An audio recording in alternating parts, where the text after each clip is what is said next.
आज हम डिस्कस करने वाले हैं एक ऐसे एनबीएफसी स्टॉक के बारे में जिसमें ग्रोथ, टेक्नोलॉजी और प्रॉफिटेबिलिटी तीनों का पावरफुल कॉम्बिनेशन दिख रहा है। नाम है पूनावाला फिनकॉर्प। जी हाँ, और इंटरेस्टिंग बात यह है कि ब्रोकरेज हाउस आनंद राठी ने इस स्टॉक पर बाय रेटिंग मेंटेन की है विथ ऑलमोस्ट 53% अपसाइड पोटेंशियल। जी हाँ, 53%।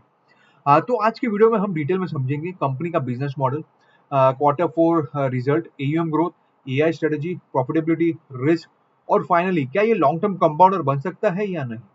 वीडियो बहुत इंफॉर्मेटिव होने वाला है, तो एंड तक जरूर देखिएगा। ब्रोक सबसे पहले देखते हैं ब्रोकरेज व्यू। आनंद राठी की लेटेस्ट रिपोर्ट है 5 मई 2026। रेटिंग है बाय। करंट मार्केट प्राइस 432 जिस दिन रिपोर्ट आई थी। Target price 663, upside potential 53%। अब सवाल यह है कि कितना बुलिश क्यों है।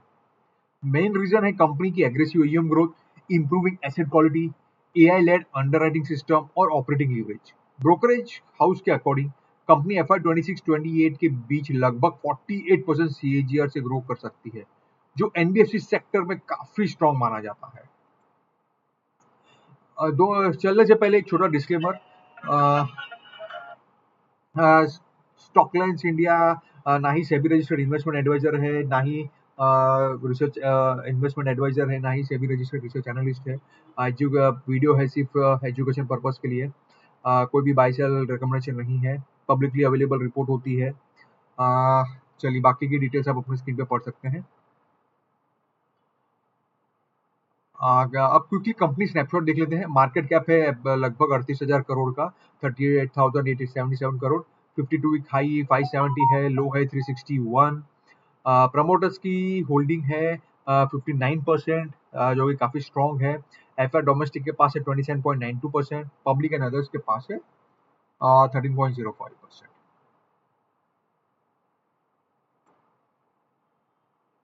अब कंपनी का बिजनेस मॉडल समझते हैं। पूनावाला फिनकॉर्प एक एनबीएफसी है जो मेनली कंज्यूमर और एमएसएमई लैंडिंग पर फोकस करती है। कंपनी मल्टीपल लोन कैटेगरी में काम करती है। लैब यानी कि loan against property, personal loan, business loan, gold loan, consumer durable finance, vehicle finance. Interesting चीज ये है कि कंपनी एग्रेसिवली डिजिटल ट्रांसफॉर्मेशन पर फोकस कर रही है। मैनेजमेंट एआई बेस्ड अंडरराइटिंग और कलेक्शन सिस्टम बिल्ड कर रहा है। जैसे लोन अप्रूवल फास्टर होता है, फ्रॉड डिटेक्शन इंप्रूव होती है और रिस्क मैनेजमेंट बेटर होता है। मैनेजमेंट का टारगेट है sustainable 35 to 40% long term AUM growth achieve करना। अब जल्दी अब हम सबसे इंपॉर्टेंट पार्ट है quarter four FI 26 highlights. Company का पीपीओपी यानी प्री प्रोविजनिंग ऑपरेटिंग प्रॉफिट एक 109% ईयर ऑन ईयर ग्रोथ करके 695 करोड़ के आसपास पहुंच चुका है। ये massive jump mainly operating leverage की वजह से है। एयूएम 70% ईयर ऑन ग्रोथ हुआ है और 60,348 करोड़ तक पहुंच गया है। ये एनबीएफसी सेक्टर में one of the fastest growing rate है। Disbursement yield around 40 basis point improve हुआ है, जिसकी वजह से मार्जिन बेटर हुए हैं। Gross non performing asset JNPA improve होके 1.44% आ गया है, जो इंडिकेट करता है कि एसेट क्वालिटी कंट्रोल्ड है डिस्पाइट एग्रेसिव ग्रोथ। और एक इंपॉर्टेंट डेवलपमेंट, कंपनी ने अप्रैल 2026 में 2500 करोड़ का फ्रेश कैपिटल रेज किया है फ्यूचर ग्रोथ के लिए। दोस्तों इस कंपनी का सबसे बड़ी स्ट्रेंथ है उसका एयूएम ग्रोथ। एफआई 26 में एयूएम 60,348 करोड़ तक पहुंच गया है। आनंद राठी एस्टिमेट के अकॉर्डिंग एफआई 26 से एफआई 28 तक कंपनी ऑलमोस्ट 48% सीएजीआर से ग्रो कर सकती है। ये ग्रोथ मल्टीपल चैनल से आ रही है। फिजिकल ब्रांच एक्सपेंशन है, डिजिटल सोर्सिंग है, फ्रेंचाइजिंग नेटवर्क है और एआई ड्रिवन कस्टमर एक्विजिशन है। गोल्ड लोन बिजनेस भी एग्रेसिव स्केल हो रहा है। ऑलरेडी 400 ब्रांचेस ऑपरेशन हो चुकी है। कंज्यूमर ड्यूरेबल फाइनेंसिंग में कंपनी का रीच 12,500 डीलर तक पहुंच गया है। मतलब मैनेजमेंट सिर्फ ग्रोथ नहीं कर रहा है, इकोसिस्टम बिल्ड कर रहा है।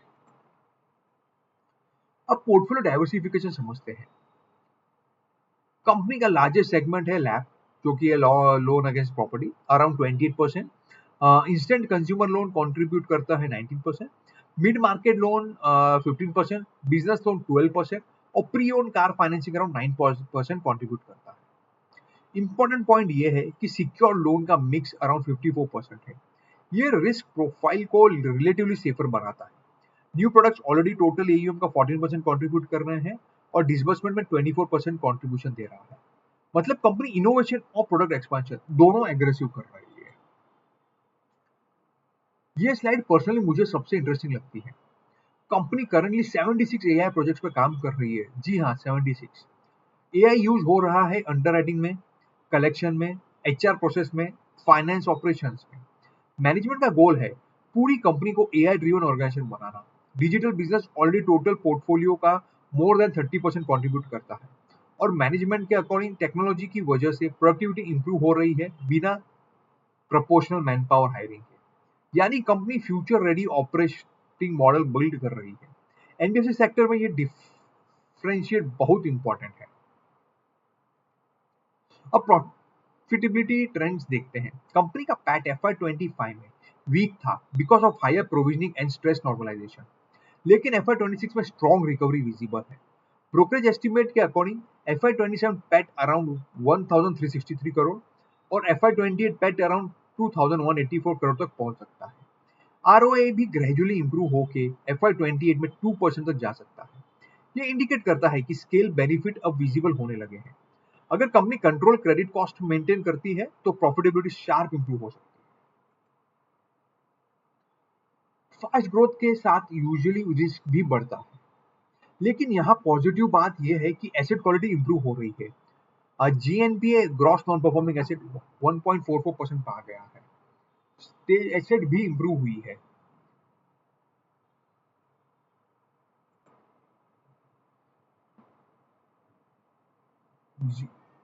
एसेट भी इंप्रूव हो गए हैं। 6 MOB 30% प्लस डेलिक्वेंसी रेशियो रिड्यूस होके 1.05% तक आ गया है। मैनेजमेंट का कहना है कि एजुकेशन लोन और पर्सनल लोन प्राइम सेगमेंट में अभी कोई मेजर स्ट्रेस विजिबल नहीं है। एआई बेस्ड कलेक्शन और अंडरराइटिंग सिस्टम फ्यूचर में भी क्रेडिट कॉस्ट कंट्रोल करने में हेल्प कर सकते हैं। और फ्यूचर प्रोजेक्शन देखते हैं। आनंद आठी के अकॉर्डिंग FY28 तक AUM 1.32 लाख करोड़ तक पहुंच सकता है। PAT profit after tax 2184 crore, ROA 2% और ROE 14.3%। Cost to income ratio भी इंप्रूव होकर अराउंड 45% आ सकता है।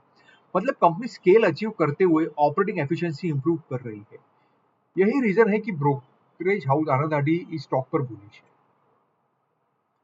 अब रिस्क की बात करते हैं, जैसे मैं हर वीडियो में बात करता हूँ। सबसे बड़ा रिस्क है एग्रेसिव ग्रोथ के चलते अंडरराइटिंग क्वालिटी इंपैक्ट होना। अगर स्लीपेज इंक्रीज होते हैं तो प्रॉफिटेबिलिटी प्रेशर में आ सकती है। दूसरा रिस्क है कंपटीशन। पर्सनल लोन और MSME lending space already highly competitive है। फंडिंग कॉस्ट वॉलेटिलिटी भी मार्जिन को इंपैक्ट कर सकती है और अगर मैक्रो स्लोडाउन आता है तो बोरोवर रीपेमेंट बिहेवियर वीक हो सकता है। तो ओवरऑल कंक्लूजन क्या निकलता है? पूनावाला फिनकॉर्प ग्रेजुअली एक technology led high growth NBFC में ट्रांसफॉर्म हो रहा है। स्ट्रॉन्ग पेरेंटेज है, एआई ड्रिवन सिस्टम है, रैपिड एयूएम ग्रोथ है, इंप्रूविंग एसेट क्वालिटी है और बेटर प्रॉफिटेबल ट्रेजेक्टरी। ये सब कंपनी को मार्केट में डिफरेंशिएट करते हैं।